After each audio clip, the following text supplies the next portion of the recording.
உங்களோட பேர் என்னங்க? எங்கேருந்து வரீங்க? என்ன போஸ்ட் எடுத்திருக்கீங்க? என் நேம் பிரபாகரன். நான் கரூர்லேருந்து வரேன். நான் எடுத்த போஸ்ட் வந்து பார்த்தீங்கன்னா, அசிஸ்டன்ட் இன்ஜினியர் எலக்ட்ரிக்கல் இன் Tamil Nadu power distribution corporation limited. ஓகேங்க. அன்புறவுகளுக்கு வணக்கம். எங்களுடைய சாரல் டாக்ஸ் யூடியூப் சேனலுக்கு இவ்வளவு நாட்கள் நீங்கள் கொடுத்த ஆதரவுக்கு மிக்க நன்றி. எங்களுடைய அடுத்த கட்ட பயணத்திற்கும் அடுத்த கட்ட வளர்ச்சிக்கும் உங்களால் முடிந்த ஆதரவை அளியுங்கள். எப்ப இன்ஜினியரிங் முடிச்சீங்க? நான் 2017 பாஸ்ட் அவுட். நீங்க ட்ரிபிள் ஏ ஈஸியா?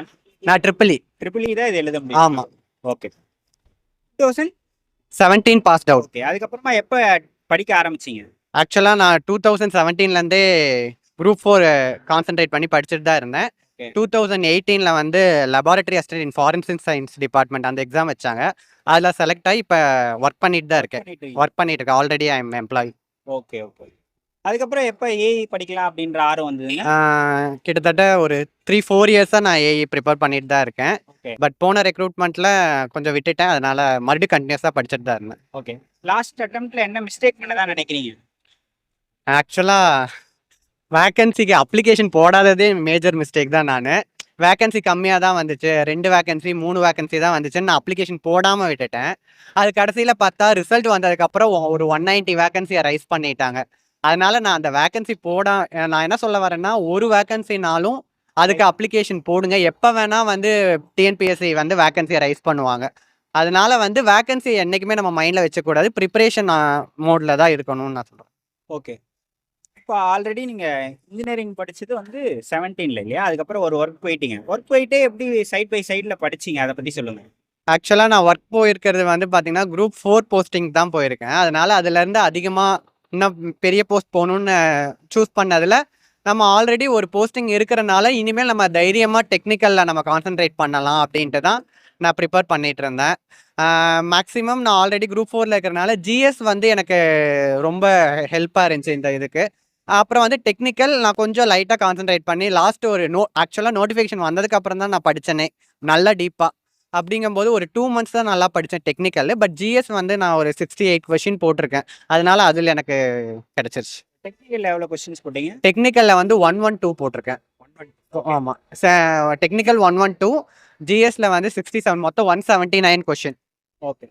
இப்போ டெக்னிக்கல் பேப்பர் பற்றி பேசுவோம். அதுக்கு எந்த மாதிரி படிக்கணும், எந்த மாதிரி தயாராகணும்னு சொல்லுங்கள். இப்போ வந்து டெக்னிக்கலில் வந்து பார்த்தீங்கன்னா, முதல்ல வந்து என்ன சப்ஜெக்ட், என்ன வெயிட்டேஜ் எதுவுமே சொல்லியிருக்க மாட்டாங்க.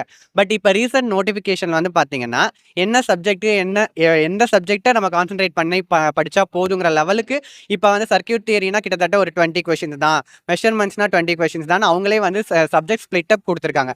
அப்படிங்கிறனால நம்ம 10 சப்ஜெக்ட்டுமே படிக்கணுங்கிற அவசியமே கிடையாது. ஒரு 6 சப்ஜெக்ட் நான் வந்து பார்த்தீங்கன்னா circuit theory, electromagnetic theory, control system, measurements and instrumentation, electrical machines, power system, இது மட்டும்தான் நல்லா படித்தேன். அதில் வந்து மேக்ஸிமம் இதுலேயே கிட்டத்தட்ட பார்த்தீங்கன்னா 6 சப்ஜெக்ட்லேயே பார்த்தீங்கன்னா 160 கொஷின்ஸ் வந்து நமக்கு வந்துடுது. ரிமைனிங் இருக்கிற 4 சப்ஜெக்டில் வந்து பார்த்தீங்கன்னா நம்ம சும்மா நார்மலாக படிச்சிங்கனாலே போதும், அச்சீவ் பண்ணிடலாம். ரெனியூவபிள் எனர்ஜி சோர்ஸ் 25 கொஷின்ஸ் கொடுத்துருக்காங்க. ஸோ அதை நம்ம கண்டிப்பாக கான்சென்ட்ரேட் பண்ணி தான் ஆகணும். ஓகே. இப்போ நீங்கள் சொன்ன யூனிட்ஸ்லாம் என்ன சோர்ஸில் படிக்கலாங்க? அதுக்கான புக்ஸ் என்னதுங்க? சோர்சஸ் வந்து பார்த்தீங்க அப்படின்னா, நான் வந்து ஆக்சுவலாக ஒரு அகாடமியில் தான் ஜாயின் பண்ணேன். ஜேஎஸ்எம்எஸ் அப்துல் அகாடமின்னு ஒன்று. அவர் நல்லா கைட் பண்ணார். நம்ம மேக்ஸிமம் எந்த லெவல் கொடுக்கணும். அவர் வந்து இன்ஜினியரிங் சர்வீஸ் ப்ரிப்பேர் பண்ணுறாரு. பட் நான் வந்து இந்த டிஎன்பிஎஸ்சி லெவல் கான்சென்ட்ரேட் பண்ணாலும் அந்த லெவலுக்கு என்ன படித்தா போதும் அப்படிங்கிறது எல்லாத்தையுமே அவர் சொன்னார். அண்டு ப்ரீவியஸ் இயர் கொஷின்ஸ் எல்லாமே 1 by 1 அவர் சால்வ் பண்ணி காமிச்சார். ஸோ அதை நான் இப்போ இந்த இடத்துல வந்து நிற்கிறேன்னா, நான் ஃபர்ஸ்ட் ஆஃப் ஆல் தேங்க் பண்ணுறது ஜேஎஸ்எம்எஸ் அப்துல் அகாடமி, அப்துல் மாஜித் சார், அவருக்கு தான் ஸ்பெஷல் தேங்க் பண்ணிக்கிறேன். ஆன்லைனா ஆஃப்லைனா? ஆன்லைன், மோஸ்ட்லி ஆன்லைன் தான். ஆன்லைன் மட்டும்தான். இப்போ டெக்னிக்கல் பேப்பரில் எலக்ட்ரிக்கல் தான் அதிக முக்கியத்துவம் கொடுக்கணுமா, இல்லை எலக்ட்ரானிக்ஸும் படிக்கணுமா? எலக்ட்ரிக்கல் அண்ட் எலக்ட்ரானிக்ஸ் ரெண்டும் சேர்ந்தது தான். பட் மோஸ்ட்லி வந்து பார்த்தீங்கன்னா electrical, circuit theory, electrical machines, power system, measurements and instrumentation, இதுலேயே வந்து மேக்ஸிமம் 100 to 120 கொஷின் பக்கம் வந்துடுது. ஸோ நம்ம எலக்ட்ரானிக்ஸை தாண்டிலும் எலக்ட்ரிக்கல் தான் வெயிட்டேஜ் அதிகமாக இருக்குது. பட் ட்ரிபிள்னாலே ரெண்டுமே தான். பட் எலக்ட்ரிக்கலுக்கு தான் மேக்ஸிமம் வெயிட்டேஜ். ப்ராப்ளமேட்டிக் தியரி 2 இதுவா இருக்கும் இல்லையா? இதுல எதுக்கு நம்ம மோஸ்ட்டா இம்பார்ட்டன்ஸ் குடுக்கணும்? இப்ப வந்து மேக்ஸிமம் பேப்பர் வந்து பார்த்தீங்கன்னா, எலக்ட்ரிக் ட்ரிபிள்இனாலே ப்ராப்ளமேட்டிக் பேப்பர் தான் இருக்கும். இப்ப circuit theory, electromagnetic theory இது எல்லாமே full and full problematic paper. And then theory வந்து பார்க்கும்போது renewable energy source, measurement and இன்ஸ்ட்ருமென்டேஷன்லாம் தியரி பேப்பர். நம்ம circuit theory, electromagnetic theory maximum problematic தான் வெயிட்டேஜ் குடுக்கணும். ஜிஎஸ் நீங்க படிச்சதால சொல்லுங்க. நெறைய பேர் இப்ப டெக்னிக்கல்ல படிக்கிறவங்களுக்கு லேகா இருக்கிறதே ஜிஎஸ் தான் இருக்கு. ஏன்னா, அவங்க டெக்னிக்கல்ல ரொம்ப ஸ்ட்ராங்கா இருக்கிறாங்க. ஜிஎஸ்ல ரொம்ப வீக்கா இருக்கிறாங்க. ஜிஎஸ் எந்த மாரி படிக்கலான்றத சொல்லுங்க. ஆ. ஜிஎஸ்ல வந்து பார்த்தீங்கன்னா, ஆப்டிட்யூடே கிட்டத்தட்ட 25 கொஸ்டின்ஸ் உங்களுக்கு குடுத்துர்றாங்க. அதுல மேக்ஸிமம் நம்ம இன்ஜினியரிங் கிராஜுவேட்ங்கிறனால, ஒண்ணுமே படிக்காம போனா கூட 20 கொஸ்டின்ஸ், 21 கொஸ்டின்ஸ் போடுற அளவுக்கு நமக்கு இருக்கும். அத தாண்டி செகண்ட் வந்து வெயிட்டேஜ் எதுக்கு குடுக்கணும் அப்டின்னா, முதலையெல்லாம் ஹிஸ்ட்ரிக்கு குடுத்துட்டு இருந்தாங்க. இப்ப ஹிஸ்ட்ரி எல்லாம் ரொம்பவே குறைச்சுட்டாங்க. கான்ஸ்டிடியூஷனுக்கு மெயினா குடுக்கணும். ஏன்னா கான்ஸ்டிடியூஷன் 10லருந்து 15 கொஸ்டின் வரைக்குமே கான்ஸ்டிடியூஷன் வந்துருது. ஸோ அதுக்கு நீங்க மேக்ஸிமம் வெயிட்டேஜ் குடுத்து அது படிக்கணும். சயின்ஸ் வந்து படிக்கவே தேவையில்ல. ஏன்னா 5 கொஸ்டின்ஸ் தான் குடுத்துருக்காங்க. அத நம்ம படிக்காம போனா கூட பேசிக் நாலேட்ஜ வச்சு மேக்ஸிமம் 1, 2 கொஸ்டின்ஸ் நம்ம பண்ணிடலாம். ஃபர்ஸ்ட் ஆஃப் ஆல் நம்ம வெயிட்டேஜ் வந்து மேத்ஸு, கான்ஸ்டிடியூஷனு அதுக்கப்புறம் வந்து பார்த்தீங்கன்னா, ஹிஸ்ட்ரி இந்தியன் நேஷனல் மூவ்மெண்ட் அதுக்கு வந்து நம்ம மெயினா குடுக்கணும். அதுல ஒரு 10, 15 கொஸ்டின் வரைக்கும் குடுத்துர்றாங்க. அதுக்கப்புறம் மீதி இருக்கிறது சும்மா லைட்டா படிச்சுட்டு போனாலே நம்ம ஓரளவு மேக்ஸிமம் 60 to 70 கொஸ்டின் அச்சீவ் பண்ணலாம். ஓகே. தமிழ்நாடு அட்மினிஸ்ட்ரேஷன், எக்கனாமிக்ஸ்லாம் அது பார்த்தீங்களா? ரொம்ப ரொம்ப இம்பார்ட்டன்ட். தமிழ்நாடு அட்மினிஸ்ட்ரேஷன் இப்ப மேக்ஸிமம் கொஸ்டின் வந்து தமிழ்நாடுல ஓரியன்டடா கேட்கறனால, கரண்ட் அஃபேர்ஸ் ஓரியன்டடான ஸ்கீம்ஸு அதெல்லாம் நம்ம படிச்சுட்டு போனாலே போதும். அதுவே நம்ம மேக்ஸிமம் தமிழ்நாட்டுக்கு தான் இப்ப வெயிட்டேஜ் குடுக்குறாங்க. இந்தியா அந்த அளவுக்கு தேவை கிடையாது. ஓகே. இப்ப லாஸ்ட் 2 மந்த் நம்ம க்ளோஸா படிச்சிருக்கலாம். ஆனாலும் கூட அதுக்கு முன்னாடி வேலைக்கு போயிட்டு வந்து, வேலைக்கு போற நேரத்துல அந்த மாரிலாம் படிச்சிருப்பீங்களே. அப்ப ஒர்க் பண்றப்ப எப்படி உங்களோட டைம் ஷெட்யூல் வச்சுப்பீங்க? ஆக்சுவலா வொர்க்கிங் அப்ப பார்த்தீங்கன்னா, சாட்டர்டே, சண்டே எனக்கு எல்லா வீக்குமே லீவு தான். ஸோ அந்த கேப்ல வந்து அந்த 2 டேஸ் கொஞ்சம் ஓரளவு யுட்டிலைஸ் பண்ணி படிப்பேன். ரிமைனிங் இருக்க 5 டேஸ் வந்து எனக்கு ஒர்க் போயிட்டு வர்றதே கரெக்ட்டா தான் இருக்கும். மேக்ஸிமம் மார்னிங் ஒரு 1 ஹவர், ஈவினிங் ஒரு 1 ஹவர் அதுக்கு மேல நான் பெருசா அதுக்கு நான் ஸ்பெண்ட் பண்ணது இல்ல. ஓகே. மொபைல் டிஸ்ட்ராக்ஷன் இருந்திருக்கா உங்களுக்கு? மொபைல் வந்து நான் ஆஃபீஸ் முடிச்சுட்டு அந்த கொஞ்ச நேரம் மொபைல் பார்ப்பேன். பார்க்காமலாம் இல்ல பார்ப்பேன். பட் ரொம்ப அதில நான் இன்வால்வ்மென்ட்டா இருந்ததில்ல. ஸோ சொல்ல போனா மொபைல் நான் பெருசா யூஸ் பண்ணவே மாட்டேன். ஓகே. அதான். இப்போ நீங்க ஆஸ்பிரண்ட்ஸ்க்கு சொல்லக்கூடிய மெசேஜ் என்னது?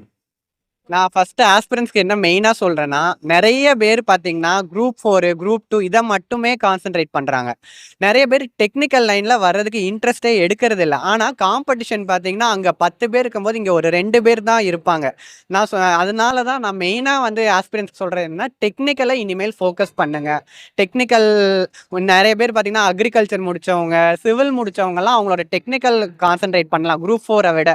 அதுல வந்து லைட்டா படிச்சீங்கனாலே நம்மளால ஈஸியா போஸ்டிங் அச்சீவ் பண்ண முடியும். சும்மா குரூப் 4ங்கிறது எனி டிகிரி கேண்டிடேட்ஸ். அதுக்கு பதிலா நம்மளோட கோர்ல போயிட்டா நம்மளோட ஷைன் பண்றதுக்கும் நல்லா இருக்கும். Plus competition very very low compared to group 4, group 2 அந்த ஜெனரல் டிகிரி போஸ்ட்ட விட மேக்ஸிமம் நான் சொல்றது வந்து என்னன்னா, டெக்னிக்கலா கான்சன்ட்ரேட் பண்ணி படிங்கன்னு நான் சொல்லுவேன். ஓகே.